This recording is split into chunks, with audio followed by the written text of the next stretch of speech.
Welcome back to another New England Nation preview. My name is Paige Messier, and I'm here with sports reporter Mike Uva.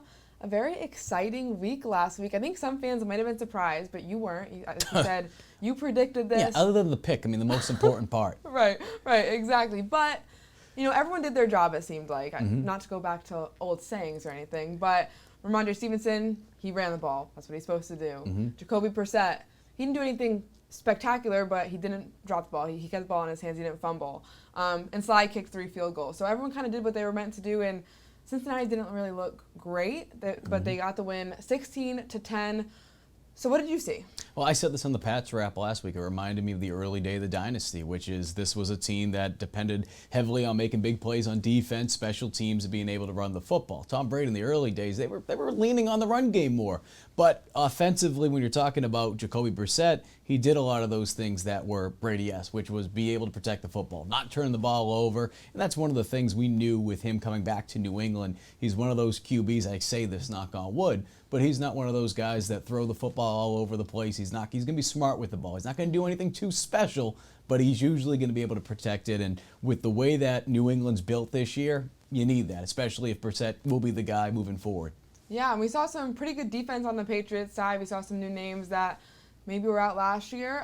What did you see on defense? Defense, Kyle Duggar stepped up, and that's what you've kind of expected, right? That and just being able to see a good pass rush still, even though Matthew Judon is part of the Atlanta Falcons now, right? So you're seeing other guys step up. Younger players are making some plays. It's going to be interesting to see what Christian Gonzalez, who obviously only played 4 games last year, did a great job on Jamar Chase, but Chase didn't really practice that much heading into that Week 1 matchup. What can he do this week against a talented wide receiver in Tyler Lockett, DK Metcalf?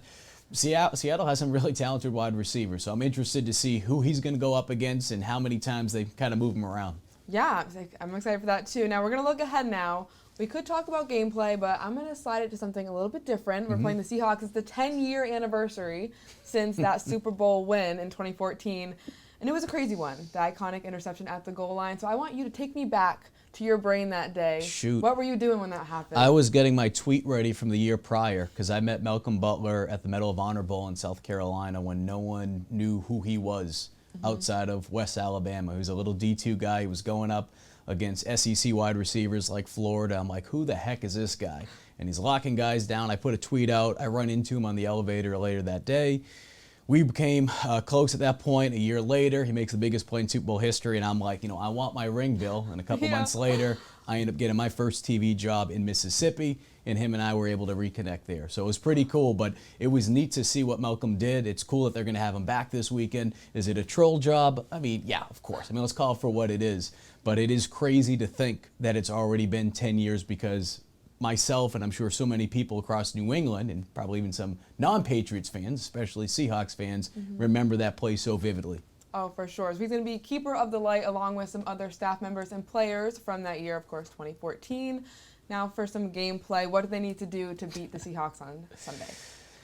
They need to be able to score early. I think that's the big thing, right? They were leading 10-0 at the half. They were able to get up in front on the Bengals because of some of the plays they did defensively, but you can't bank on forcing turnovers at the 1-yard line and Joe Cardona coming down and forcing a fumble on punt. You need to be able to score. You need to be able to get some points on the board, and if you do that early, give that fan base something happy to cheer about, something good to cheer about. They're going to be happy early on because Malcolm's going to be there, but that's going to die down, and you need to be able to do something on the field because this fan base, I don't think there's high expectations still this year, even though you're 1-0, but if you can get some things going early, man, it's going to really get that place rocking.